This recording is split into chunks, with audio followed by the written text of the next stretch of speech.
probably looking at me like, who are you? She doesn't even go here. Yeah, I don't go here. I'm actually, I just graduated from Westview High School. I'm attending University of Dayton in the fall. I like lasagna. I like vlogging. That's why Rachel's in the middle. Oh, does everyone know Rachel? She's holding my camera. She's vlogging for me. I like watching How I Met Your Mother. Have you guys watched it? Has anyone ever finished a series? I haven't finished it. Don't tell me. Okay, actually, I have a confession. When this season finale came out, I looked up the wow. Yeah, I know. I'm a cheater. I really cheated. But I really wanted to know who mom was. I was like dying to know. Okay. And also I like texting. But you know, with texting, like I honestly can't live without my phone. I need to have my phone, right? Teenagers, right? How many of you guys have your phones taken away? Yeah, all of your hands should be up. If you don't have your phone taken away, give it to youth minister. Because this is a retreat. Alright, so basically I can't live without my phone. If I don't have it, I freak out. So I freak out, right? Oh my god, where's my phone? And then I'll realize it's like in my other hand, or it's like in my back pocket. Have you ever had that? And I look at it and I'm like, oh my god, I made a missed call. And who is it? It's from your mom. And you know, when you get that missed call from your mom, you're like, oh my god, I gotta call her, I'm gonna get in trouble, right? So that's basically my life right now. You know, my life is on silent. I'm just passing by, watching the world, not really caring. I never really felt like I was being called until I got that missed call. You know, not from my mom, but from God. And so I've been in a youth group since I was 7. I've been in CCD. I don't even know what it stands for. What's it stand for? Confirmation Christian Doctrine. Yeah, I'm gonna go with faith formation. Alright, so they know what's up. Alright, so I've been in faith formation, pre-confirmation, confirmation. You know, I've been through all of that. And so what? I'm 18 now. I don't know what year you start. I'm not good at math. Blah blah blah blah. The point is that I really didn't even understand the full calling of God until like literally a couple weeks before I got confirmed, and that's at the confirmation retreat. And you know, God's call wasn't easy to pick up. As a kid, I didn't really comprehend what this calling of God even meant. I wasn't quite sure. You know, I got my first phone. Guys, I brought it with me. It's cute. It was a flip phone. You guys remember these? When you had keypads? Yeah, it was a flip phone. It was like getting baptized into the Catholic lifestyle of being able to call God the Father, being like, hey, yo, what's up? Well, actually, I was a kid when I got this, so I don't think I really knew those words. But anyways, you know, it's like actually being called, like you were able to talk to someone, and it was nice. But, you know, I didn't really recognize this God number that was calling me, and my mom always told me never to answer calls from strangers, and this God number was a complete stranger to me. And then I upgraded to my next phone. I brought it with me too. This is my favorite phone ever. A slider phone. QWERT keyboard equipped. Alright, and get this, it was part touchscreen. Part touchscreen, alright? You didn't have that back then, right? So it was part touchscreen. And I was like, this is the coolest thing in the whole wide world. I can finally text.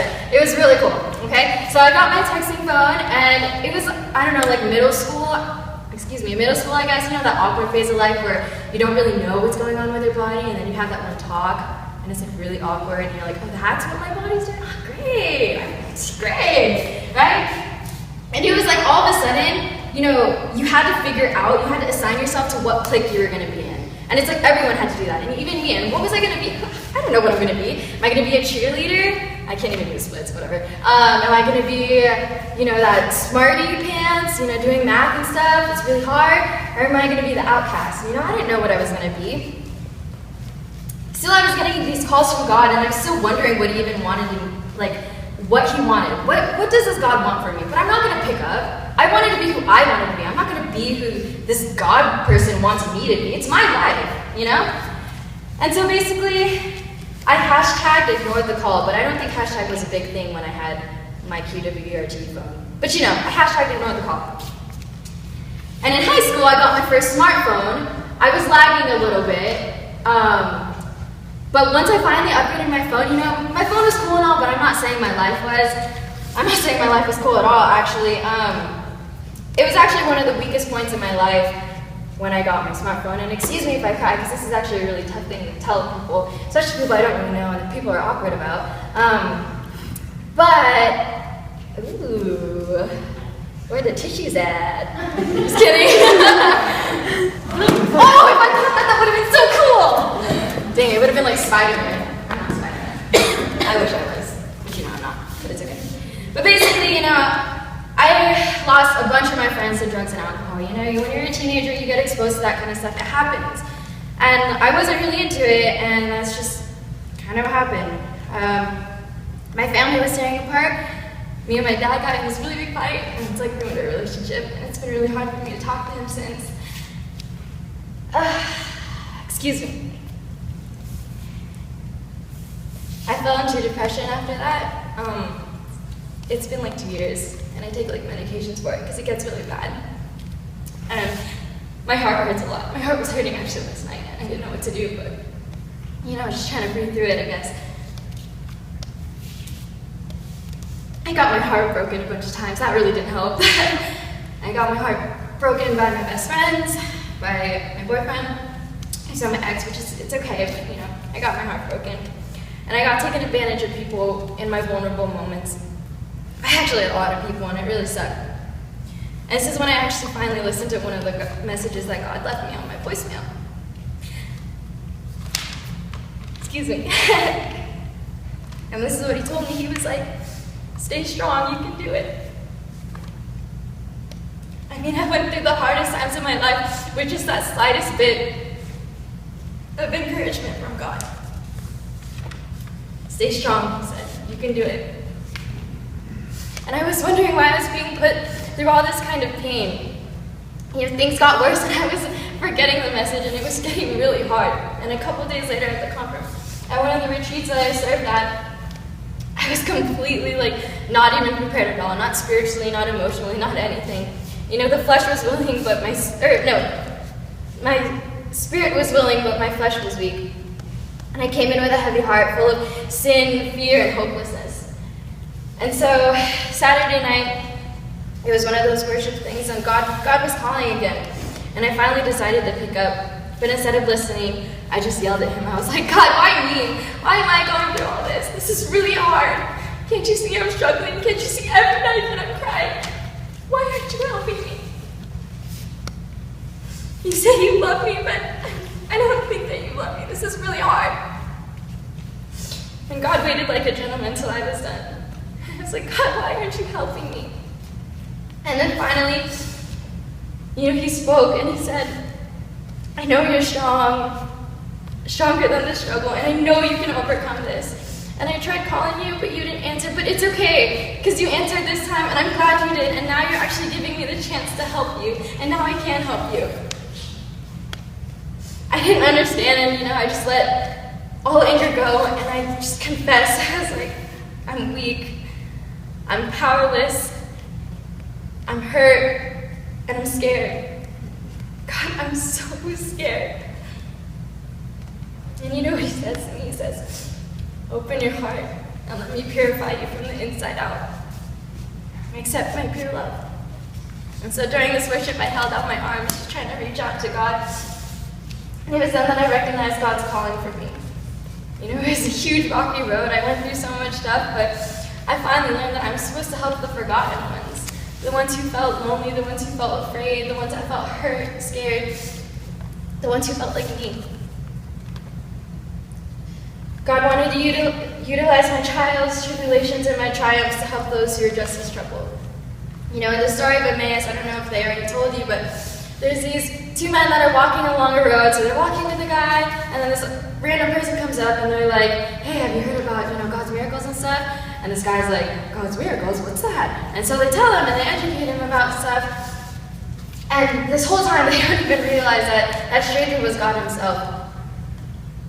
And then towards the end of the journey, once the two guys got to the destinations, Jesus continued on walking. But then the guys were like, hey, why don't you come in? Why don't you just stay with us for the night? It's getting really late. So he went in and stayed with them. And when he was at the table with them, he broke bread, gave thanks. He took the bread, gave thanks, broke it, and began to give it to them. Then their eyes were open and they recognized him, and he disappeared from their sight. This whole walk, they never even knew that they were walking with God and talking to God himself. It's that misdirection, that miscall, that thing that's right in front of our nose, and we don't even realize it. It's like I was looking for something that's been in my back pocket this whole time. God was always there. I just never wanted to notice. I #ignored. And it was terrible. These people, it wasn't until they wanted to see that they fully, the point is that they invited them to their homes, and they invited them into their hearts, giving them that chance to actually see God for who he is, not just some stranger. And that's exactly what I had to do at my darkest time. It was like a time of desperate help. I was basically begging to accept God because I was so hopeless. And I think that's what really, helped me overcome things, is being in so much pain. And also one of those things is also Mass. Mass has helped me a lot. And I figured out that Mass is really for sinners. It's not for the elite pure. I don't know anyone besides Mama Mary and Jesus himself who were completely pure.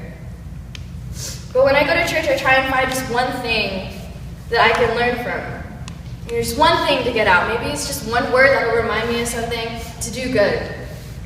But, in the road to Emmaus, once they realized that they were talking to God, they went out to explain to other people what they saw and what had happened to them. And that's called evangelizing. And I once heard from this friend that I was talking to last night, and I was like, what he said is, you are the first walking Bible anyone has ever met. And I thought that was pretty cool, because really you are. Be that thing that everyone wants. Everyone wants free Wi-Fi. And what you need to do is be that free Wi-Fi so people can look up who this God is. That's what you need to do. And you need to just spread the good news, not keep it to yourself. Take Mass out of church. I challenge you, take Mass out of church. Which sounds insane, but you just gotta do it. With the evangelizing, I'm able to share what I've learned and what I've experienced to relate to more people like you guys. It's seeing me at these vulnerable moments. With evangelizing, I'm able to utilize the peace and love that God offers me to share with other people. Even though I'm struggling, which is also one of the hardest things that helped me realize God's calling, but even though I'm struggling, it also helps me, overcome all these struggles. And like I said, one of the hardest things, actually the hardest thing that I have ever experienced just to find this one so-called calling is being vulnerable. I hate being vulnerable. Like coming over here and like crying in front of people I don't even know and telling you guys my lifelong story, it's really hard for me, honestly. I'm not this kind of person at all to just spill who I am. But being vulnerable to both God and the people I share my story with. In multiple points in my life, how I explained to you, it was as if I cracked my phone. Okay, so I cracked my phone, and then I get a replacement. I cracked my phone with a Spider-Man app. How everyone's like, oh, it's a Spider-Man app. It's not a Spider-Man app. You cracked your phone, okay? So I cracked my phone, and I go to the store, and I get it replaced for $30, which is super expensive. That doesn't matter. I get it replaced, and that's exactly how my life is. It's brand new, right? So my life was completely shattered. It was broken to pieces. But once I got a new replacement covered, I acted as if it never happened. As if I never got broken. And why is that? Why do I do that? I learned that once I'm vulnerable, I'm able to open so many new doors to people. People are actually willing to relate to you.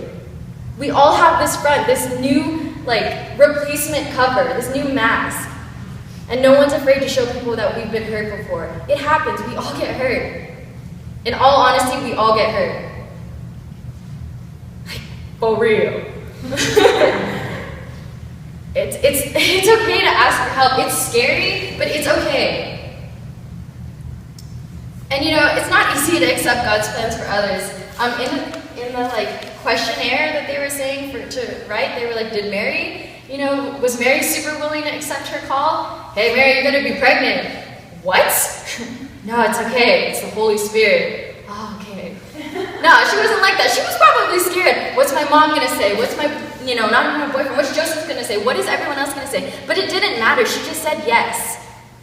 And what happened? She is legend, wait for it, dairy. Yes? How I Met Your Mother? Yes! I don't know if you guys are awake. The point is that everyone, we're all afraid to answer God's call, and it's scary, this is who you're going to be. What if I don't want to be it? This is who you're going to be. What if I don't? It's just that struggle. Really, the struggle is real. But honestly, being an instrument of God has to be one of, the things, maybe number one on your bucket list.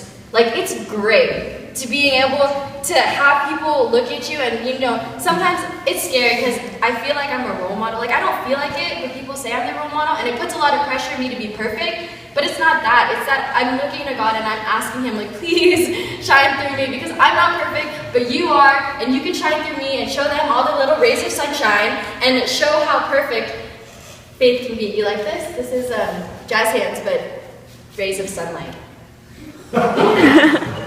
They're not laughing. Oh well, I tried, guys. But it's really hard because it's like when I think about it, when I try and be who I want to be, there's so much stress. Like everything has to be perfect. I'm picky about it. But then when I actually, like when you find the true meaning of let go and let God, everything gets so much easier. Like you don't have anything to stress about because He's got it. He knows what He wants to do with you, And it's being that instrument that's really nice. And it's like, wow, I'm put to use. I don't dance, but hey, some people are smiling. That's a good start, right? All right? But it's like, when you have your phone and there's all these apps, Instagram, 2048, which I still haven't beaten, it still pisses me off, so I delete it every other day. Flappy Bird, never downloaded it because I knew I would get addicted to it. Twitter, who said? Pat was like, this morning during breakfast, Pat was like, oh, I was tweetering. I was tweetering you. I was like, Pat, it's tweeting. I was tweetering you. Said that. But all this stuff, it's all unnecessary. When you delete all that stuff off your phone and you actually focus on God and you actually keep in mind what your purpose is, your life is running so much smoother just like your phone. I literally have like 4 apps. I have a Maps app. Oh wait, no, that one is downloaded on there. Well, the point is that you run smoothly, your phones run smoothly. Smoothly? Yeah, that's a word. Everything runs smoothly. And it's nice because it's pretty much all made for you. It's okay. And did anyone go to church yesterday? Yeah. Why aren't you raising your hands? It's as if like you don't hear me. Put your hands in the air, waving like you just don't care. These people are like, oh my God, what is she doing? She's embarrassing me. Mom, stop. I'm just kidding. The gospel yesterday, if you didn't go, was basically talking about how, actually I'll read it to you because it's really cool. Come to me, all you who labor and are overburdened, and I will give you rest. Shoulder my yoke and learn from me, for I am gentle and humble in heart, and you will find rest in your souls.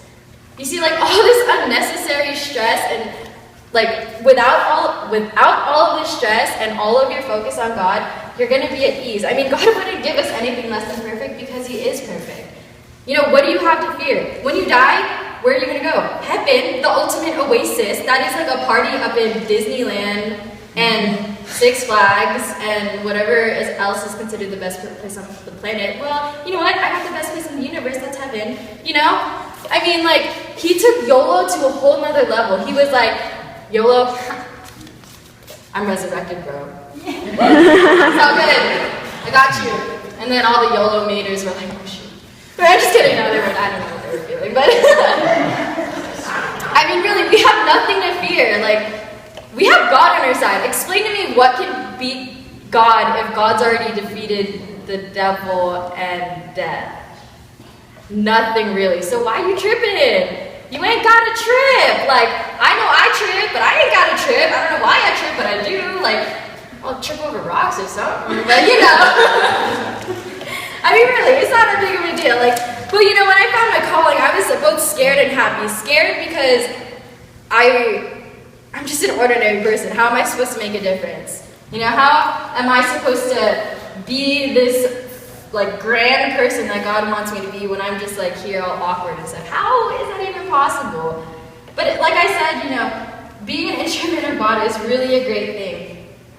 And like I said, even though it's really hard to be perfect and stuff, it's okay. God already thinks you're perfect. Even though I think of myself as ordinary, God doesn't think of me as ordinary. He thinks of me as a princess, an heir to His kingdom, His beloved daughter.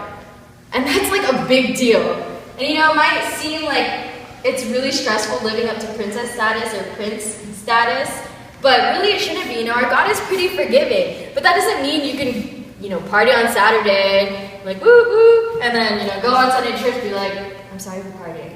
Like, no, you actually have to be sorry, and that's one of the things that is actually really key. You have to be sincerely honest with your prayers.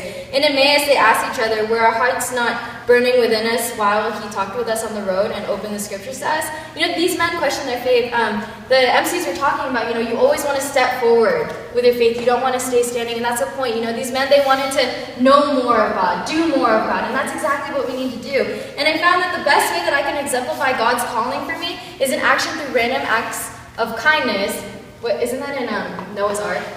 Yeah, okay, acts of random kindness, but with humility, love, and faith. It's volunteering for just because, you don't even need the hours, just because you can volunteer and you're well and able to. It's buying food for a homeless person, getting something off the top shelf for a short person. I don't know. Stop laughing. It's because you're tall, okay? It's because you're tall. It's becoming vulnerable to others just to show the strength of God's love for me. Excuse me. Anything from something little to anything extensive, all glory is always given to God. Always. Because you know what? He's the one who gives you power and courage to do what you need to do. He's the one who has that plan for you. And though I may fall sometimes and realize, other callings that may kind of deviate, but in a sense, kind of direct me to a certain place, it's my struggles, faith, mass, and forgiveness that keep me going. Struggles, faith, mass, and forgiveness that keep me going. To me, struggles are a blessing. Faith is mandatory. Mass is my safe heaven, and forgiveness is key. Happiness is honestly just a cherry on top. God didn't say it was going to be easy. Jesus did his part, and now we have to do ours. I'm not saying we're going to die on a cross because that's pretty extensive, but we have a purpose on this earth, and that's what we got to do. So what I'm going to say, last paragraph, I promise, I don't know if you guys are tired, but instead of upgrading your phone, upgrade your faith, upgrade your soul, upgrade your heart. God's calling everyone, in all honesty. Like Pat was saying, I wasn't here yesterday, but the MCs were saying how Pat was saying, you guys are here for a reason. You guys are called for a reason. Don't just ignore the call, like what I did. Actually try and find it. There's a purpose to it, and I promise it's going to be awesome. And like I said, he's a gentleman. He's not going to barge into your heart. You know how, when you're standing outside your friend's door, you text them, and you're like, hey, I'm outside. There's a doorbell right there. Can you not reach that? Okay? Our Lord, he's going to be a gentleman. He's not going to be, texting you and, being inconsiderate. I'm not saying it's inconsiderate. I'm just saying he's utilizing what's in front of him. But the point is that he's going to wait for you. Wait for you to open your heart. Wait for you to open the door to your heart. Anything. Just to show that you are willing to answer his call. And like I said, all you got to do is answer the phone and trust in the plans that he has for you. Yeah, it's really hard, but I promise it's so worth it. Everyone's journey is going to be different, but you just have to discover the way. The theme of this camp, and specifically your way. And I promise you it will be hard, but it will be so worth it. So I always start with so. My talk today was pretty intense. It ran a little bit long, but it was one of those things where I'm actually really glad that I got to do. I actually feel really touched right now. It was a pretty small audience, but actually it was really humbling. That's what I mean to say. It was really humbling, and it was such a great experience for me to do it, a talk out there. And so I really hope to the Camp Emmaus July retreat that you guys had a great retreat. You enjoyed my talk, and hopefully you learned something, and hopefully my viewers learned something too. I don't even know if I'm going to post this, but you know what? I don't know what, actually. But yeah, I'm inside the cabin room. I'm going to grab my stuff, and I'm about to head out and leave Julian. So, bye guys.